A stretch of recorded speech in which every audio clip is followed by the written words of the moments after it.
Salut les amis et bienvenue sur FP92, vous êtes sur le talk show de Zéchan. La planète est encore éblouie par la splendide cérémonie d'ouverture des Jeux Olympiques à Paris, cet événement qui a véritablement illuminé le monde entier. Et quelle performance époustouflante, vous allez être d'accord avec moi, Daya Nakamura. Et ce soir, messieurs, dames, nous avons l'honneur de recevoir quelqu'un qui a certainement et vraisemblablement joué un rôle crucial dans cette réussite et donc qui n'y est sans doute pas pour rien. Mesdames et messieurs, notre invité de ce soir n'est autre que celui qui a entraîné Aya Nakamura il y a quelques années et dont l'influence et le talent ont certainement contribué à son succès.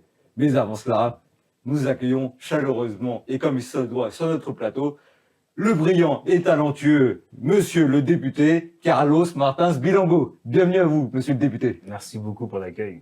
Merci à vous d'être présent aujourd'hui.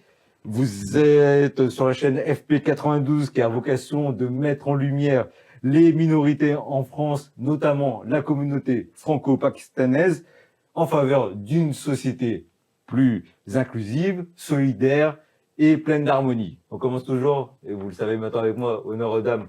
On va commencer par ma droite. Bonjour Arzo, comment vas-tu? Merci d'être avec nous aujourd'hui. Merci à toi pour l'accueil. Sadia, encore une fois, qu'on ne présente plus, la star de l'émission aussi. Merci d'être là. Non, la vraie star, c'est Amir. Merci à toi de m'inviter. La star féminine, disons ça, comme ça. Et on a aussi Zoueb parmi nous qui a, depuis, nous a rejoint et nous fait l'honneur de sa présence également. Merci, bienvenue à toi Zoueb. Merci à toi. Donc, monsieur Carlos Martins Bilongo, pardon.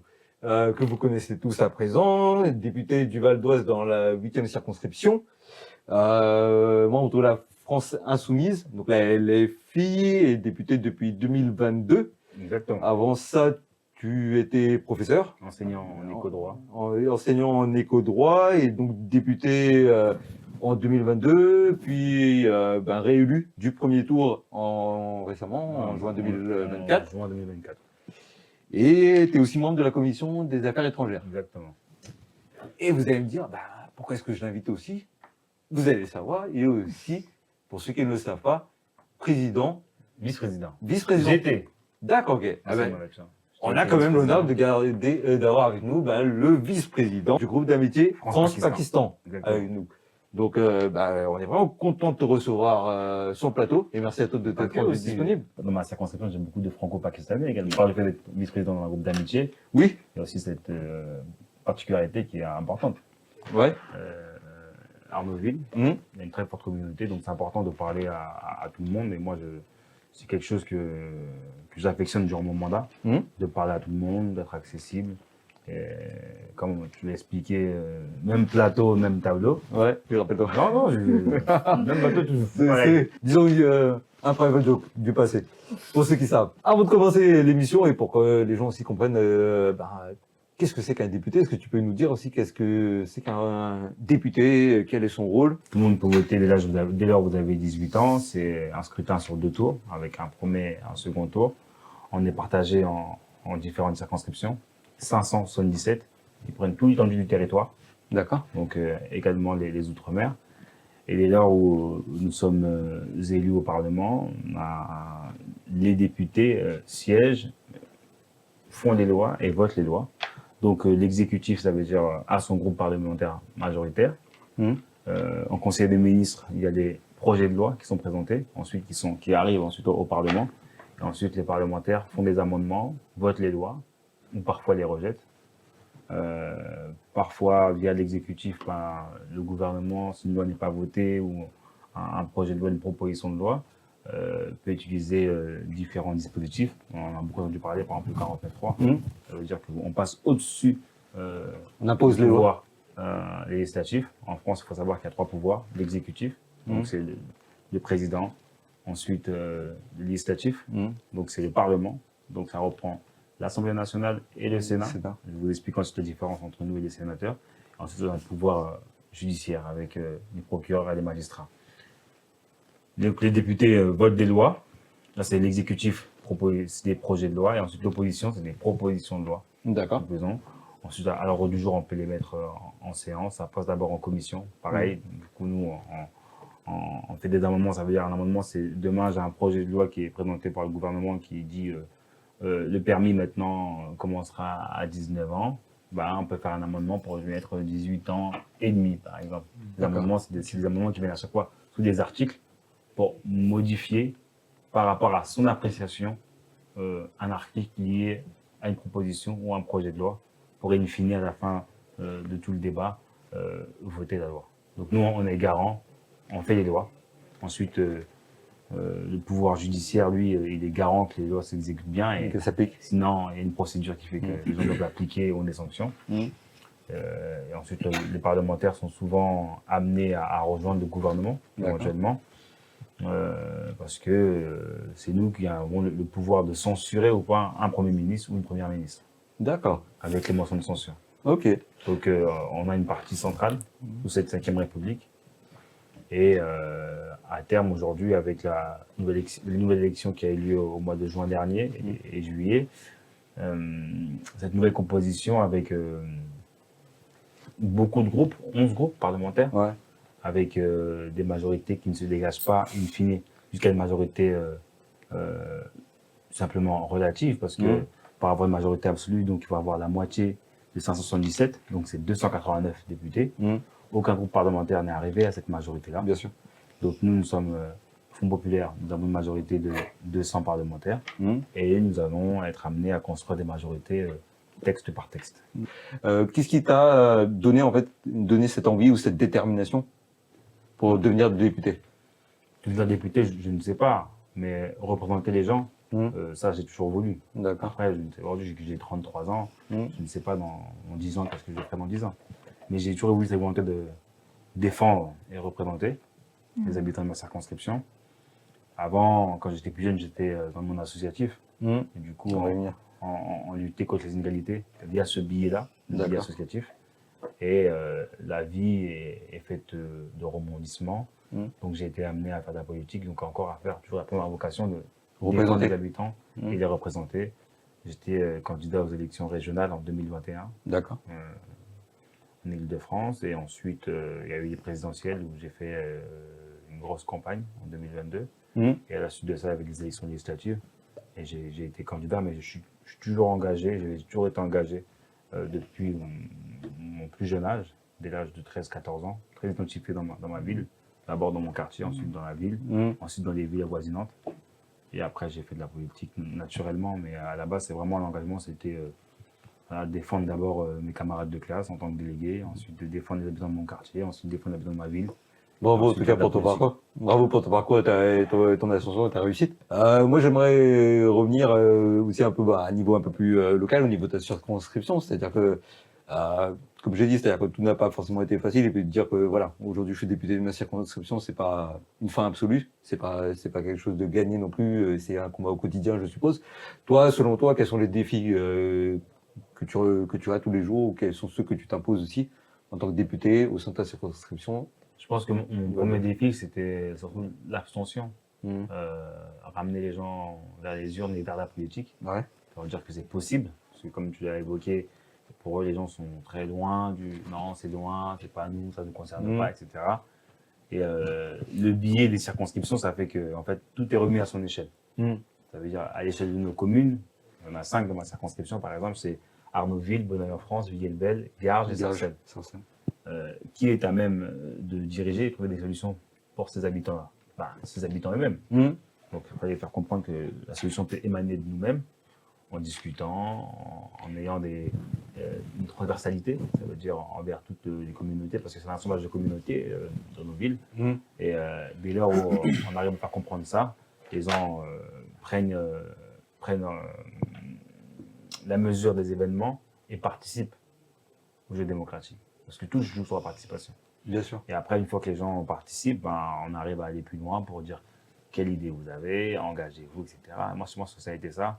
Rassembler les personnes. Et donner envie alors, si je comprends bien. Rassembler, j'ai donner une envie. question par rapport à ça, parce que c'est vrai que c'est compliqué pour une seule personne de faire convaincre les gens.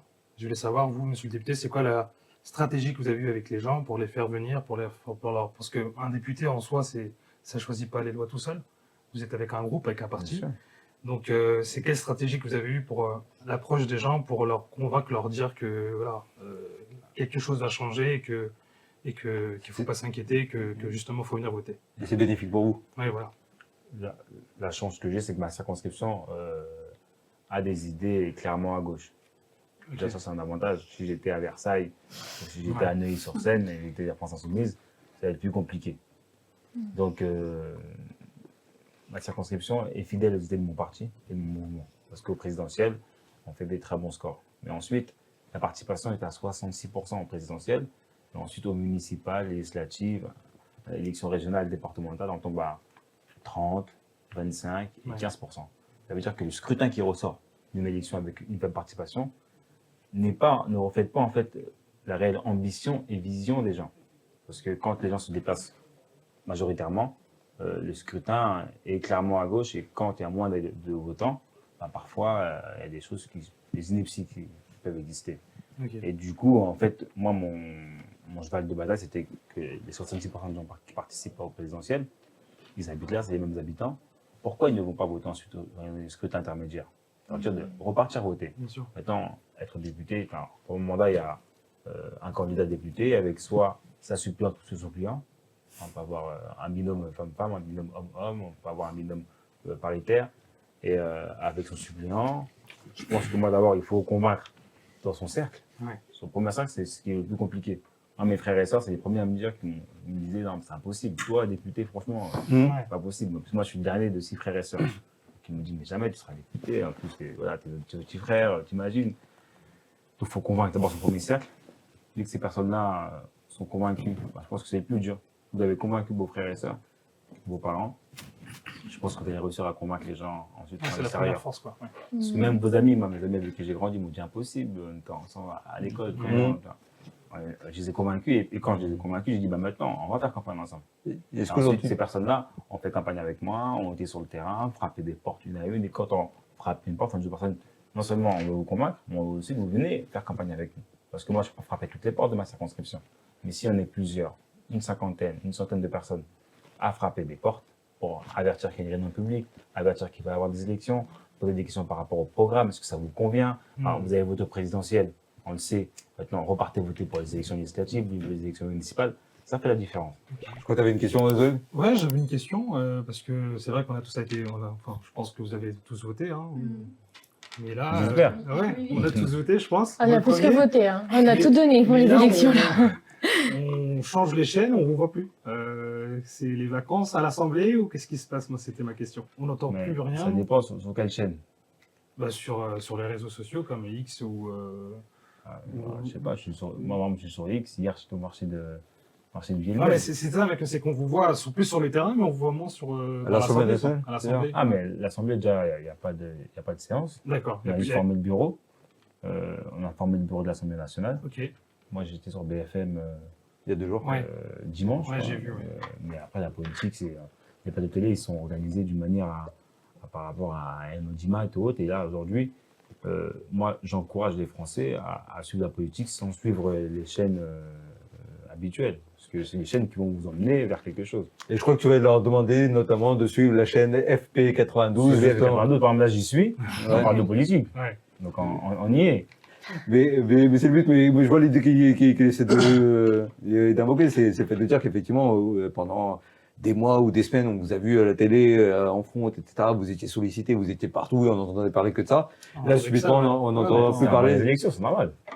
Mais oui, c'est vrai que c'est vrai. Après, c'est par rapport à la tendance aussi du moment. Il y a les élections, on a fait européenne, dissolution, c'est du jamais vu, et ensuite élections. C'est normal que les chaînes ne parlent que de ça. On peut parler d'autre chose. On peut parler du Tour de France, si c'est les élections. Non, mais c'est une question-réponse, on est là pour parler. Je crois même que ça mais je pense qu'après les JO, je pense que d'ici le 11 août, ça reparlera de politique. Mais dans tous les cas, ça parle un peu de politique quand même. Là, chaque matin, quand même lié, hein, la politique. On a un gouvernement de gestion des affaires courantes qui fait plus que des affaires courantes aujourd'hui. Ils font plein de choses, ils font des déplacements, etc. Chose que nous, on regrette parce que normalement, quand tu fais gestion des affaires courantes, on ne va pas prendre d'engagement. Aujourd'hui, ils prennent des engagements sur des sujets. Quand ils font les 4 vérités, les 4 matins sur France 2, ils parlent un peu des JO, mais ils glissent aussi des phrases politiques. Et moi, j'ai jamais vu un gouvernement aussi présent que quand il fut démissionnaire. Moi, justement, j'avais. Enfin, c'est pas une question, c'est plus une demande que j'ai envie de vous faire parce que je suis aussi régulièrement ce que vous faites. Et j'ai vu que vous avez beaucoup travaillé pour faire reconnaître les tirailleurs sénégalais. Enfin, vraiment qu'on les prenne en compte. Je sais que vous avez fait beaucoup de choses pour l'Algérie aussi, par rapport à l'histoire des crânes et tout, qu'on vous fait rapatrier. Et comme je sais que du coup, vous êtes dans notre circonscription, et comme vous l'avez dit, il y a beaucoup de franco-pakistanais, il y a aussi beaucoup de Tamouls. J'ai vu que vous étiez récemment avec l'association franco-tamoul par rapport aux Jeux Olympiques. Donc je sais que vous êtes en contact régulièrement avec la communauté de l'Asie du Sud en général. Donc c'était un petit peu une petite demande que je voulais faire pour aussi demander la reconnaissance des soldats indiens qui ont participé en fait à la Première Guerre mondiale de 1914-18 parce que c'est quand même 1,3 million de personnes qui ont été mobilisées pour ça. Et je sais que dans LFI, c'est quelque chose qu'on connaît, qu'on en parle, mais vraiment le mettre à une plus grande échelle comme vous avez fait par exemple pour les tirailleurs sénégalais, si c'est possible. J'ai encore rien fait. Oui, c'est le. J'ai encore rien fait. Début. Je travaille sur le massacre de Tiroy. J'ai pas encore travaillé sur le sujet, j'avais évoqué brièvement. Mais ensuite, il y a une cérémonie sur l'Indochine, sur les soldats. Ouais, mais Indochine, c'est pas l'Asie du Sud. Si, c'est national. Non. Non. Ça comprend pas que l'Asie du Sud en fait. C'est vraiment plus général. Alors qu'en fait, pourtant, on a des monuments en fait en France, on a des cimetières, on a des choses qui ont déjà été faites. Mais en fait, ce que je veux dire, c'est vraiment au niveau national. Vraiment d'en parler, d'avoir une reconnaissance. On a la cérémonie de la Première Guerre mondiale. Hein. Là, récemment, quand il y avait eu des célébrations pour, je crois, la Seconde Guerre mondiale, ça n'avait pas été évoqué en fait. Je regarderai. Donc voilà, si vous pouvez mettre ça un peu plus en avant, parce que du coup, comme dans votre circonscription, il y a beaucoup de franco-pakistanais, de franco-tamouls, nous, c'est quelque chose forcément qui nous toucherait en fait en termes de représentation, etc. Parce qu'on n'a pas encore de personnes qui peuvent vraiment le faire dans le domaine politique. Et vous, je sais, comme vous êtes beaucoup engagé sur l'histoire et ces questions-là, que vous cherchez à faire reconnaître un peu les choses oubliées dans l'histoire de France qu'on ne met pas en avant. Je me dis, si jamais vous pouvez travailler sur ça avec quelqu'un ou mettre ça en avant, ça pourrait être sympa.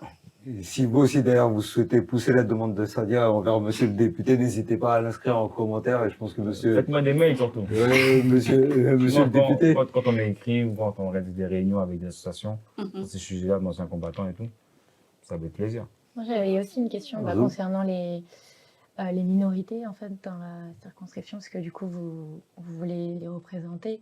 Du coup, est-ce que vous avez des projets concernant les différentes diasporas qui sont présentes dans votre circonscription?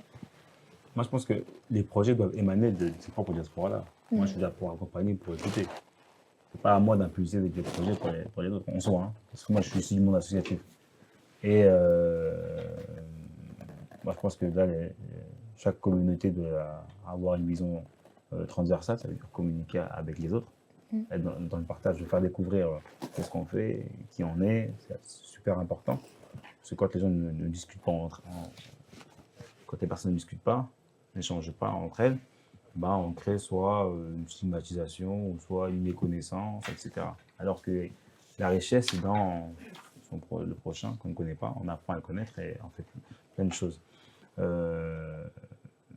Ce que moi je pourrais en soi ensuite apporter, c'est ça en fait. C'est ça, c'est quelles ressources. Casser ce clivage-là pour que les gens partagent des moments ensemble. Aujourd'hui, à mon échelle en tant que député, ensuite, quand on a un ancrage plus local au sein d'une mairie, moi je ne suis pas maire, demain je ne serai pas maire, peut-être dans 10 ans, mais ensuite c'est à une commune, au niveau local, d'impulser ça, quand on est dans une ville. Dans une dynamique où l'ensemble des minorités dans une commune sont représentées via des événements, etc., mis en avant, avec des échanges, etc., des cérémonies, des réelles célébrations, Des festivals. pour aller, des festivals, pour aller vers l'autre. Et aussi que une communauté puisse s'ouvrir vers la ville. Comme ça, les habitants le découvrent aussi. C'est super intéressant quand on a des sujets comme ça. Et justement, en parlant de ça, puis c'est un des sujets aussi qu'on va aborder autour de Moi, ce souvent, talk show. j'avais le festival du Pakistan qui avait eu lieu à Villejuel il y a 2 ans. À l'intérieur, c'était beaucoup de... C'était dans un lieu privé. Moi, demain, si je suis maire, j'aimerais bien que ce soit dans un lieu public. Oui. Ça veut dire une salle publique, il y a la ville. Même si c'est plus petit, au moins, il y a une communication faite par la ville. les habitants peuvent venir découvrir aussi. Oui, Parce qu'il y bien a sûr. plein d'habitants dans la ville, parfois ils ont pas Alors, grand-chose à les faire, années etc., précédentes, ça avait alors été que- fait dans des grands stades et ça avait été fait aussi dans c'est-à-dire c'était 4-5 000 personnes. Oui, non mais c'était beaucoup pakistanais. Ouais. Mais alors que la peine dans la ville, à Wam Dilbel, c'est 40 000 habitants, 30 000 habitants, pas 40 000, 30 000 habitants. Les habitants, des fois, ils aimeraient bien découvrir Bien sûr, ouais. la culture culture, pakistanaise, mais c'est quel tout le- sport ils c'est font, tout l'objectif et venir c'est tout l'effort culinaire, qu'on fait. c'est quoi, etc. bien sûr. Et les gens ce serait hyper Ouais. super intéressant. Et moi, en fait, la richesse, c'est ça. C'est quand il y a un partage, quand Ouais. on peut découvrir à d'autres. Ah, Ah, c'est ça, en fait, je connais pas et tout. Mais c'est là où justement c'est tout l'objet de la question et justement du sujet suivant. C'est pour ça que moi, Mm. me vois encore. À quel point, parce que tu te doutes bien qu'il y a différentes communautés, et notamment des minorités qui existent, qui essayent de faire valoir justement leur présence, leur culture, leur tradition, leur histoire. Elles ne le sont pas suffisamment, ou toujours pas suffisamment, et elles essaient tant bien que mal par des tissus associatifs, ou par des actions, des festivals, des événements, ou dans d'autres cas de figure, comment on pourrait dire ça, des manières de crier plus haut et fort pour revendiquer, on va dire, leur communauté.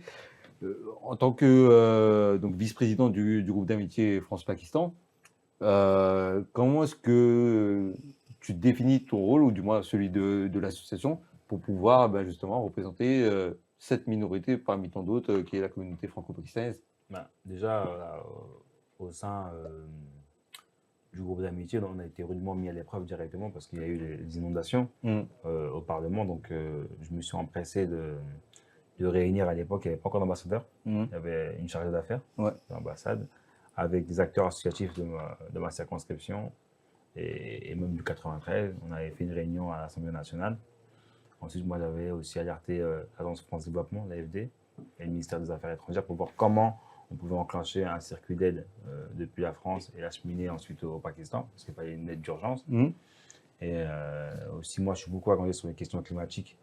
Je suis rapporteur de la COP27, COP28. Il faut savoir que les inondations, c'est lié au dérèglement climatique. On est d'accord là-dessus. Parfois, c'est pas les pays pollueurs qui en pâtissent sur le dérèglement climatique. Ça veut dire les pays comme nous, la France, on va utiliser le nucléaire. En Allemagne, ils vont relancer le charbon. aux États-Unis, ça va être le gaz de schiste. Et à la fin, ça fait quoi? Ça fait des inondations au Pakistan, des tremblements de terre là, où il fait 50 degrés en Inde, et c'est invivable. À un moment donné, il faut aussi une clause et une réparation sur ces pays-là qui en pâtissent, sur du dérèglement climatique qui est causé par les pays qui sont surindustrialisés. Voilà. Malheureusement, après, en Asie du Sud, on a un mauvais exemple avec l'Inde, qui veut rattraper aujourd'hui sur le retard industriel en faisant tout et n'importe quoi. Et donc, c'est un très gros sujet qui est vraiment embêtant parce que quand on renvoie les États-Unis par rapport à leur dette écologique, parce qu'ils polluent, ils nous renvoient directement à regardez ce que fait l'Inde, c'est encore pire, etc. C'est ça qui est à harmoniser et à mettre en place. Et moi, en fait, c'est sur ce biais-là que je me sens utile pour ma circonscription. Ensuite, il y a le dialogue aussi interparlementaire avec les parlementaires pakistanais. Ou l'exécutif pakistanais, parce que quand on est au sein du groupe d'amitié, dès lors où vous avez un voyage d'une délégation pakistanaise qui va venir en France, ils sont amenés à rencontrer les parlementaires du groupe d'amitié pour échanger sur des échanges en bilatéral. Et tu penses que ça c'est utile vraiment pour ça, est-ce que ça a un réel impact sur la communauté franco-pakistanaise ou est-ce que ça peut favoriser l'intégration, la coopération? Est-ce que tu penses que c'est comme ça que des minorités, notamment celle de la communauté franco-pakistanaise, elle peut être mise en lumière et mise en avant? Sujet, moi, je pense que j'ai jamais autant rencontré l'ambassadeur du Pakistan depuis que je suis vice-président du groupe d'amitié. Donc, on a noué des liens privilégiés. Il vient très souvent dans ma circonscription sur des événements parce que j'ai une communauté qui est très active, que je salue aussi. Parce qu'il y a des communautés qui ne sont pas actives du tout, les circonscriptions, et la communauté franco-pakistanaise est active. Donc il faut le saluer. Il n'y a pas vous, la communauté franco-pakistanaise, c'est la ville pour vous. C'est ça. Et l'ambassadeur est sur le terrain, donc quand il y a parfois des messages à faire passer d'acteurs associatifs ou d'acteurs économiques pakistanais de ma circonscription, franco-pakistanais, à l'ambassade, moi, je le fais volontiers. Quand j'ai des acteurs aussi franco-pakistanais qui sont au Pakistan, qui ont un sujet lié à l'ambassade française, je fais aussi le relais. Donc c'est là que je Donc, joue vous gérez aussi pièce maîtresse. enfin, tout ce qui est sujet au Pakistan aussi, c'est ça? Au Pakistan, quand il y a un C'est-à-dire que sujet, c'est pas juste il y a au le niveau militaire. national, c'est aussi au niveau directement, qui touche directement au Pakistan. Bah, là, il y a un c'est relais national. militaire avec ouais. les inondations. bien sûr. Ouais, l'ambassade justement. française au Pakistan, c'est la France. Ah d'accord, Du ok. coup, Donc en lien avec eux directement au pays. Quand il y a un sujet par rapport à un Français Ressortissant. qui est au Pakistan et qui a un sujet, s'il m'écrit, moi je peux écrire à l'ambassade pour débloquer une situation. D'accord. Ça peut arriver. Justement, moi j'avais une question par rapport à ça parce que enfin, nous, notre but aussi avec la chaîne, c'est de changer l'image en fait, que la France a du Pakistan. Et La France a quelle image du Pakistan? très négative quand même. C'est Enfin, écrit où? Ou méconnu. Méconnu, on va dire. Dans les médias et en tout cas de manière générale, quand on parle du Pakistan, c'est très mal vu. Enfin, c'est une image je de trouve pas. terrorisme et des choses comme ça. Et justement, je voulais Franchement, savoir est-ce que l'image maintenant elle a changé. Je pense que, ouais, Qu'est-ce je que- vais aller que- dans son sens parce que c'est vrai qu'on a une image Ah, t'es d'accord avec moi? très Ouais. En France ou... En France, une fois que, enfin moi, ça m'est déjà arrivé. Hein, moi, je suis issu du 93, mais d'une ville un peu, on va dire que il n'y a pas énormément de Pakistanais. Je suis vers Roissy, etc. Ça va, Oui. ça va, il y a tout. Et c'est vrai que Allumé, sous-bois? non, je suis à Tremblay en France. Tremblay. Et c'est vrai qu'à Tremblay en France, moi, dès le plus jeune âge, quand j'étais à l'école, quand on me demandait t'es quelle origine, je disais pakistanais, et c'est directement une image de terroristes, de barbus, d'épiciers Mhm. du coin, enfin des Oui, mais images. ça, c'est ces personnes qui vont théoriser ça. Vous savez, souvent, c'est des personnes qui n'ont pas étudié. Faut faire attention, les personnes qui stigmatisent les personnes, malheureusement, les personnes qui stigmatisent les personnes, mais une personne qui va stigmatiser une autre personne, parfois, quand on regarde un peu le parcours de la personne qui stigmatise ou autre, bah, souvent, c'est des personnes, malheureusement, c'est par méconnaissance. Oui, Ça, mais en fait, elles sont il y a aussi, stigmatisées parce que. C'est par méconnaissance. Attendez, c'est par méconnaissance. Et quand vous avez des gens plus instruits, si vous parlez du Pakistan, ils vont vous dire autre chose. Et ensuite, les personnes qui vont stigmatiser juste pour insulter ou autre, ils vont dire pour plein de communautés différentes. Dès qu'ils ne m'en connaissent pas, ils vont dire c'est pareil, ils vont rigoler ou autre. Et pour moi, ce n'est pas une vérité absolue. On ne peut pas dire que la France, on va dire, stigmatise le Pakistan, on ne connaît pas. Non, on va pas parler au nom de la France Voilà. en tant qu'État. Il y a oui, maintenant, oui. on parle plus il y a des conscience des gens. personnes, parce qu'il y a de tout dans la vie, qui ne connaissent pas et qui ont vu sur les blagues, il qui y ne en font a pas faire attention. énormément quand même.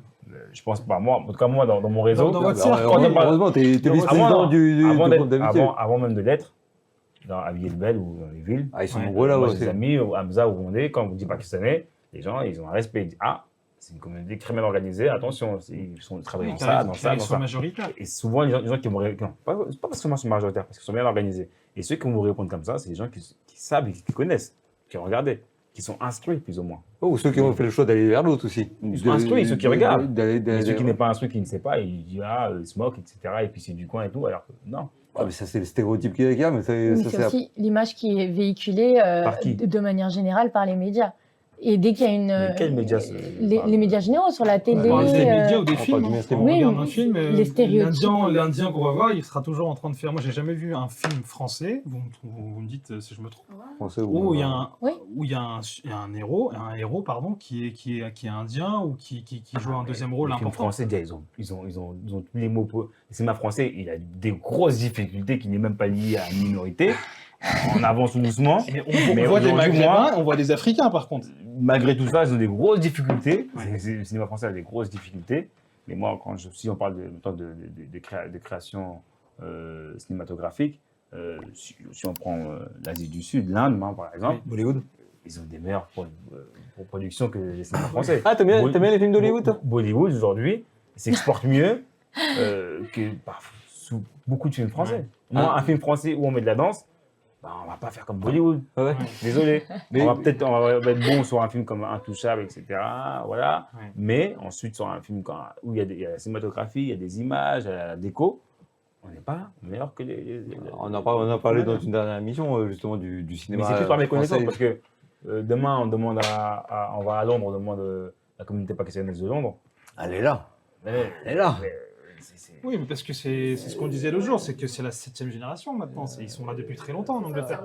Nous, c'est que la première ou la deuxième génération. Nos parents sont arrivés, ensuite c'est nous. Nous, on Ensuite, en ça va être nos a, on en enfants. a n'a déjà. pas encore la troisième, même- là, troisième. Là. On n'a pas encore la même visibilité. en fait, Septième que- génération en La Angleterre. France, c'est Ici, pareil, on oui, a on la est troisième, quatrième. Mais La justement, France, c'est différent. nous, on en a déjà parlé entre nous dans des précédentes émissions, mais toi, on aimerait bien avoir ton regard justement par rapport à quel est ton ressenti ou du moins comment est-ce que toi tu vois l'intégration de la communauté franco-pakistanaise ici sur le plateau où, nous on essaie, voilà, c'est l'objectif aussi de cette chaîne qui est votre chaîne encore une fois, mais c'est de mettre en lumière et mettre en avant, on va dire, la diversité, la pluralité de la communauté franco-pakistanaise. Et toi, à ton niveau, en tant que député dans le Val d'Oise et dans ta circonscription, je crois que tu as beaucoup voyagé aussi. Toi, comment est-ce que tu vois l'intégration ou du moins la participation à la vie sociale et économique de la communauté franco-pakistanaise? Elle est très excellente même. Moi, j'ai beaucoup de médecins généralistes qui sont de la communauté pakistanaise, beaucoup d'entreprises, entrepreneurs pakistanais dans ma circonscription. Moi, j'ai un ami avec qui j'ai grandi dans la classe, Umer Khalil. On a fait le même parcours scolaire et on s'est arrêté en licence ensemble. Il bosse chez. Je vais me tromper, il va me tuer en plus. C'est Groupon ou c'est Discount, je ne sais plus. Une grosse société. Mais en tout cas, il bosse pour un gros groupe, Umer Khalil. Et je suis très heureux. Il y en a plein des comme ça. C'est tout le but en fait. Il y en a qui ont des restaurants, soit qui travaillent dans le privé, soit qui sont avocats. Une magnifique réussite. Merci en tout cas de rejoindre l'idée et le pourquoi justement de la chaîne. Pourquoi est-ce qu'on a lancé cette chaîne-là? C'est justement pour mettre en lumière et valoriser tous ces chroniqueurs, tous ces profils-là. Rédacteurs en chef pakistanais. Pour passer un peu quand même le micro et pour terminer un peu sur cette séquence, on va dire un peu politique, ou du moins celle qui consiste à rassembler puis à ramener les gens justement à viser. On dit qu'il y a beaucoup de côtés, on dit pas les mauvais côtés de la communauté pakistanaise. Il n'y a pas de mauvais côtés. Ah non, c'est que pour le bon. Non, il y a que des beaux côtés. Pour le coup, mais c'est qu'on les connaît pas J'ai une assez. question justement. C'est à vous de me dire c'est quoi les défauts, justement. Vu que vous avez beaucoup voyagé, parce que j'ai vu aussi, je suis tombé sur vos posts Instagram, vous avez échangé pour un jour, je crois, la circonscription avec. J'ai été en Ille-et-Vilaine. D'accord. Il n'y a pas de Pakistanais là-bas. Non. Moi, je n'ai pas vu. Peut-être qu'il y en a. Ah si, il y en a sûrement, ils sont partout. Ouais. Ils arrivent dans nos campagnes. Ils sont cachés. Hein. Peut-être en Ille-et-Vilaine, mais en tout cas, si les franco-pakistanais vont en Ille-et-Vilaine, il y a des bons trucs que vous allez Mais aimer. moi, ma question, c'est parce que je pense que parmi tous les députés, vous êtes l'un des députés qui connaissent le mieux la communauté franco-pakistanaise parce qu'elle est vraiment très présente sur la circonscription. Et du coup, c'est quoi les conseils que vous aimeriez nous donner? Vous, parce que vous avez un regard extérieur. Vous n'êtes pas de la communauté, mais en même temps, vous la fréquentez depuis longtemps. Et donc, ce serait quoi vos conseils ou des choses comme ça? Parce que, par exemple, en politique, moi, je ne vois pas de franco-pakistanais. Ils sont investis dans le commerce, ils sont investis dans l'associatif. Mais dans le politique, connu. 2, 3, 4, J'ai essayé de percer, je me suis. Il y a des maires adjoints franco-pakistanais, à la Courneuve, à Pierrefitte. C'est bien. Ok. Mais du coup, quand même, Parce ce serait qu'on quoi est vos toujours conseils? habitué de dire, on a l'habitude de dire c'est pas assez, il n'y a pas assez, il n'y a pas assez. Même moi, considérez-moi comme un franco-pakistanais. Comptez-moi aussi dans le. Interruption spéciale. Pacha, on a une exclusivité pour vous aujourd'hui, Martin. Monsieur le député. Est-ce que vous m'acceptez? Carlos Martin. Mais vous êtes On accepte intégré. tout le monde. C'est bon. On accepte Vous êtes- tout le monde. On va faire un test justement alors pour Ouais. voir si jamais tu peux passer le concours d'intégration. C'est le moment. Je crois qu'on va passer Allez au me test prévenir. de Vous Sadia. allez me prévenir avant. Ah, réviser mes fiches. Ça serait pas drôle. Ce serait pas drôle. Sadia, je crois que tu t'as préparé un petit jeu pour Oui. monsieur le député. J'ai préparé un petit challenge parce que ça fait depuis longtemps que je vous disais quand est-ce que vous allez apprendre l'ourdou. Et là, je me suis dit c'est une occasion pour vous de tester l'ourdou, parce que vous n'êtes pas ourdophone. Donc en fait, je vais vous prononcer quelques petits mots en ourdou. Et en fait, ça va être à vous de répéter. Et on va tous du coup noter votre prononciation. Et ensuite, on dira si vous êtes un bon franco-pakistanais ou pas. On va y venir, t'inquiète pas. On va y venir. Alors, C'est pas du fini. coup, je vous donne le premier mot. C'est roubani. Roubani. Roubani. Oh. Pas mal. Abricot, ça veut dire abricot. Alors, le deuxième mot, je le prononce qu'une seule fois cette fois. Alda. Alda. Oh, ça va quand même, hein? Alors que c'était pas le plus facile, hein? Mais il est dur. Hein. Il est dur celui-là. Ouais, il est Ouais, dur. c'est pas le plus facile. Vas-y, on passe au suivant. Ça veut dire arrêt, comme arrêt de bus, etc. Punch. Punch. Ah, celui-là, il est un peu corsé. C'est un peu Vers la fin, ouais. Ça veut dire 5. Alors, ensuite, Jaren. Ah, c'est. Jalen. Non, Ouais, non. Attends. Jaren. Jalen. Ah, c'est là. Allez. C'est dur. Non, ça veut Dur, dire chiffon. Alors ensuite, synchron. La tête. C'est pas bon. Synchron. 5 ans. Ah, Ah, presque. Saint-Cloud. On y est presque. Ça veut dire des centaines. Allez, deux derniers pour finir. Ça, c'est même les franco-pakistanais, quand on est petit, on les confond toujours.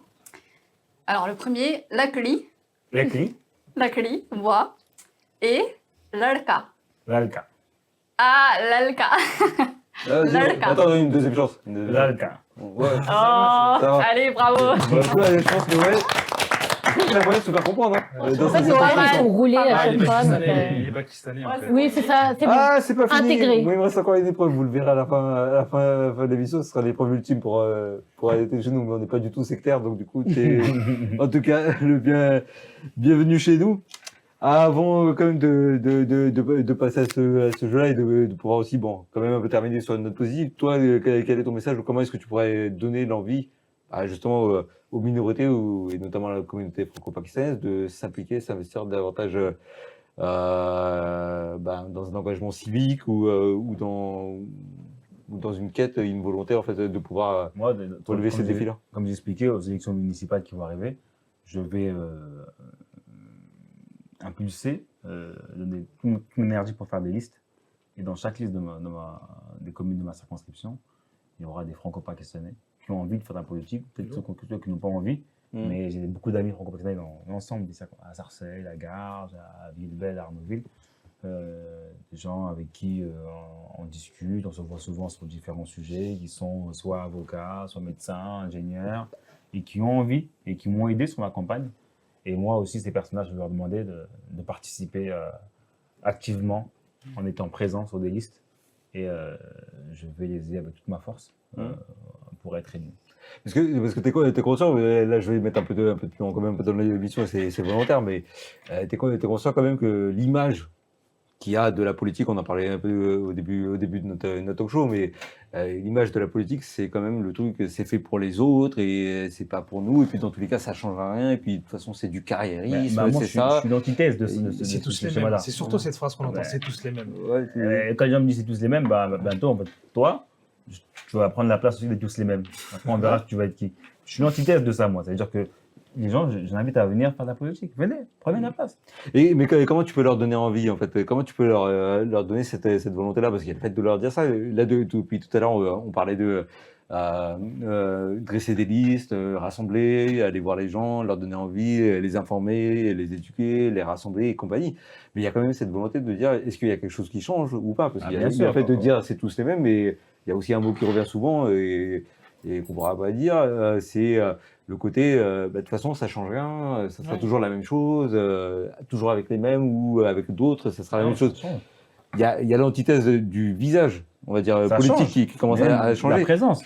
Mais dans le fond des choses, est-ce que la situation des Français dans leur ensemble, et notamment des diverses minorités, j'aurais tendance à dire, franco-pakistanaises en l'occurrence, qu'on défend, qu'on essaie de représenter ici, Les est-ce que ça change les franco-pakistanais choses sont pour eux? autonomes en soi. Moi, les franco-pakistanais, ils n'ont pas besoin de... Celui qui est médecin, avocat, il n'a pas besoin de moi sur un sujet. Mais il y a différents aspects où ils veulent avoir un dialogue, un échange, un interlocuteur, parce qu'une communauté qui est organisée, il va avoir parfois des échanges. Et je pense que c'est là que c'est important d'avoir des représentants qui puissent parler en votre nom ou défendre parfois vos intérêts quand il y a des sujets qui peuvent arriver sur la table. Mais tu es d'accord avec moi quand même. Autonome. Mais ça j'entends absolument. Et c'est ce qui fait aussi un peu la discrétion de la communauté franco-pakistanaise, c'est qu'elle fait les choses aussi beaucoup par elle-même. Mais il y a quand même une certaine partie de cette communauté qui pour favoriser l'intégration de cette communauté, elle attend quand même des actions où elle attend, après les politiques locales, régionales ou nationales même, qu'il y ait des actions qui soient faites. C'est une question, je sais pas. C'est une question. Ça, c'est la communauté pakistanais qui doit impulser ces idées-là. Moi, je pense que quand je suis sollicité pour venir sur des événements, je suis présent et je pense que c'est ça que vous avez besoin, que les acteurs politiques puissent être présents lors de vos événements et vous entendre. Mais je pense aussi que ça doit aller dans l'autre sens aussi. C'est-à-dire que la communauté franco-pakistanaise, de façon autonome, elle va impulser des événements, elle va impulser des idées ou des actions. Et il se peut aussi qu'il y ait par dans l'autre sens, des idées ou des actions qui sont impulsées pour une plus grosse communauté ou plus large population. Dans tous les cas, nous, on s'adresse à l'ensemble des Français. Bien sûr. Ça veut dire quand je fais une réunion, les franco-pakistanais, à la base, c'est les Français aussi, donc ils sont amenés aussi à venir et à participer, à être présents. Et de la même manière, alors, du coup, comment promouvoir justement dans ce billet-là cette cohésion franco-pakistanaise avec celle des autres communautés dans ta circonscription? Toi, quelle est ta méthode? Quel est ton... J'ai pas de méthode magique, mais en fait, moi, c'est de mélanger les gens, déjà. Parce qu'on est tous sur la même bannière, le drapeau bleu, blanc, rouge. Et dès lors où on communique, on est ensemble, on fait des actions Je ensemble. pense qu'avec M. le député, ça s'est fait aussi naturellement aussi. Parce qu'il a grandi beaucoup avec la communauté pakistanaise. Et avant de Et faire pas la que. politique, T'étais déjà sur le terrain, mais moi, c'est pour ceux qui ne te connaissent pas aussi que j'essaie de poser ces questions-là. C'est-à-dire qu'effectivement, t'es toujours présent dans tous les événements. Mes amis franco-pakistanais, on traîne ensemble avant la politique. Bien sûr. Du coup, Et je crois que tu traînes toujours aussi avec. Hein. Oui, mais j'étais déjà avec eux, on baladait, on allait chez eux, moi tout le monde me connaît. Bien sûr. Moi j'ai pakistanais déjà avant, voilà. C'est la famille. Vous, selon vous, quelles sont les idées ou qu'est-ce que monsieur le député ou les autres membres de son équipe devraient proposer comme exemple d'initiative aussi? Parce que t'as ces événements culturels, il peut y avoir des soutiens économiques, il peut y avoir différents types de projets éducatifs. Quand est-ce que tu vas au Pakistan? Ah, ben ça j'avais lancé la perche parce que bon, monsieur est vice-président du. Non, je devais y aller en mais, 2023, ça a été repoussé. C'est vrai? Ouais, je devais aller avec. C'était des élus d'Angleterre. Ah, c'était D'accord. officiel. C'était Officiel. Ah ouais. Ouais, officiel. Ouais, diplomatique. Diplomatique avec des. Quelle compagnie? Des MP. Non, ça c'est un vrai sujet, la compagnie. Après, c'est votre faute, c'est pas de ma faute. Hein. Pourquoi ma faute? C'est de la compagnie. Non, On va faire les diplômes. On ouais, va j'étais pas là. parler des On choses va pas parler négatives. Non, mais, Olivier. C'est je dis, juste moi, je suis innocent dans toute cette histoire. Moi, je pose des questions simples, je pose juste pour savoir quelle est la compagnie selon la meilleure compagnie Je suis selon pas pilote d'avion. Mais bon, il y a des vols, on m'a dit, de Londres à. des vols, Et des vols, ouais, du vol. Non, Des vols. Non, il y a des vols de Londres au Pakistan, direct. direct, ouais. ouais. Moi, je milite pour qu'il puisse avoir des directs. Bah, j'ai entendu qu'il allait y en réavoir aussi. C'était un peu. C'est encore en discussion apparemment, d'après Hein? X. C'est très bancal. Il y a encore des choses à régler. Ouais. Ouais, Plein de il y a choses à pas- régler encore. Des choses à régler. Mais je sais pas, des exemples d'initiatives quand même qui peuvent être prises pour davantage sur cette chaîne qu'on puisse le dire, mettre en avant des actions pour représenter justement les minorités et celles qu'on n'entend pas assez ou peut-être qui ne sont pas assez Moi, mises en j'aimerais, lumière. monsieur le député, vraiment qu'on parle vraiment cru. Parce que depuis tout à l'heure, on parle que des choses positives du Pakistan. Vous avez dit que vous avez grandi avec les Pakistanais, etc. C'est vrai que vous avez demandé c'est quoi les défauts, ça vous de me Non, dire. mais vraiment, parce Tu dois- que Tu dois le savoir aussi. le message, en fait, que je pense que Zichan, tu veux faire passer, c'est que tu veux amener les gens, on veut amener les gens, on veut donner une image du Positive, du franco-pakistanais. De la Mais communauté justement, qu'est-ce franco-brésilienne. qu'on doit changer, nous, les Pakistanais, vu d'un œil extérieur? Qu'est-ce qu'on doit changer? En quoi on est moins bon que les autres? En quoi on est peut-être plus bon, mais qu'on devrait... Moi, je pense que tout le monde est identique, tout le monde a des défauts. On peut être cru en disant la vérité, c'est bien. Moi, quand je dis c'est bien, c'est que c'est bien. Et en fait, personne n'est parfait. Il veut pas heurter En fait, la chaîne, tu non, comprends non, pas. je pense, Il est dans la non, politique, non, mais il est dans la non. politique aussi. Je connais pas. Non, t'es bon en politique, hein, je te jure. Dans ma circonscription, il y a 92 communautés. Il n'y a pas 92 chaînes, Ouais. médias. Franco-truc, franco-afghan, franco... Pas mal le 92. Franco-calvéen, il n'y a pas ça. Ouais. Vous êtes très bien. Après, vous êtes super exigeant parce que vous êtes très bon, c'est bien encore. C'est une qualité d'être super exigeant. Je veux dire, on peut encore faire mieux. Mais déjà, là, c'est très bien.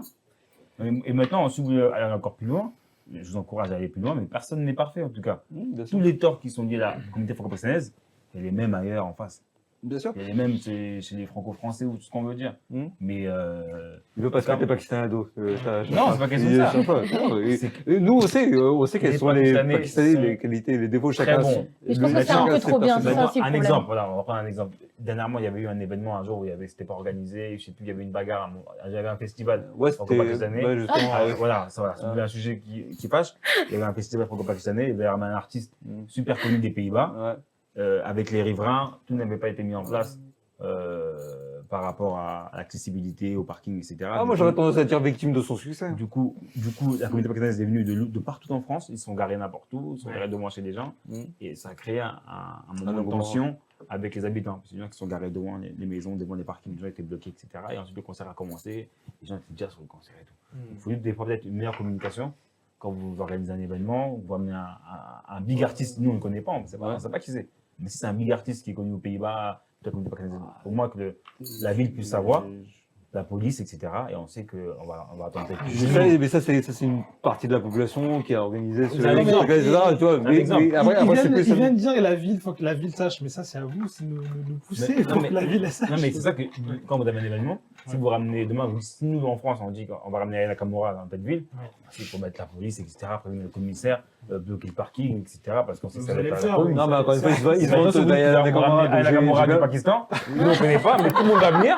On va faire tout pour que ça soit bien. Et t'aurais moyen, toi, de nous ramener Aya Nakamura au Pakistan? Non, Aya Nakamura du Pakistan. Non, mais j'ai compris.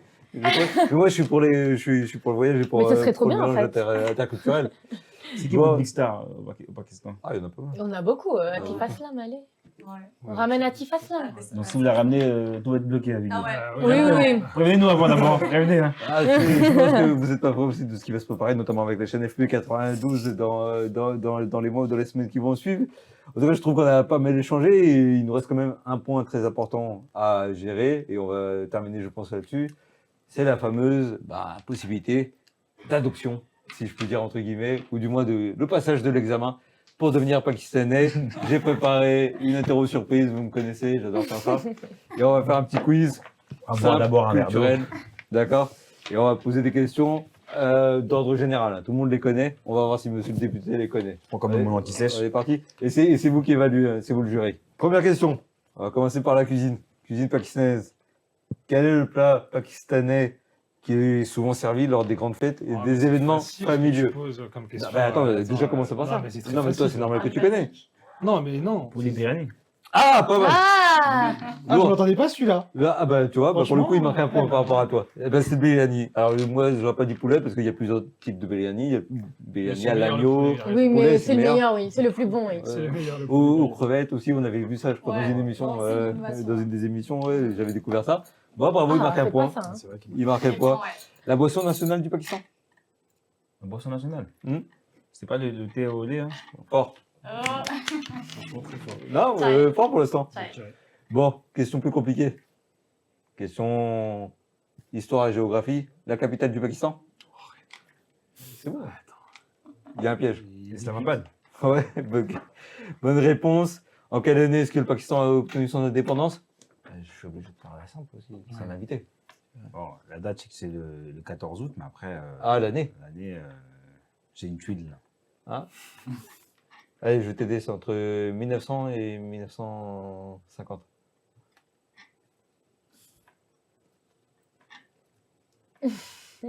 Entre 1940 et 1950. En 49? Ah. On lui propose d'appel un ami ou le 50-50? 50-50? 48 ou 47? 48? 47. Mauvaise réponse. Je l'ai eu. Non, mais c'est pas mal déjà. Allez, on va poursuivre avec une question. La langue officielle du Pakistan, en plus de celle de l'anglais?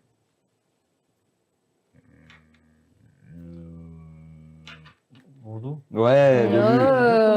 Ouais, bonne prononciation. Le père fondateur du Pakistan. Oh. Ouais, ça, c'est dur quand même. Non. Enfin, c'est dur pour Pour ceux qui l'éviter. savent. Non, attends, même pour les biryani, il a réussi à répondre ça. C'est pas 50-50. Comment 50-50, il a dit.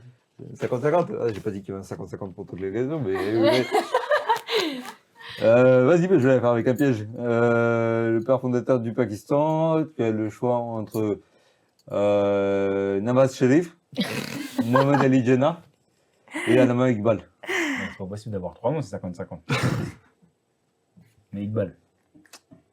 Non, c'est Mohamed Ali Jinnah, Ok. le père fondateur.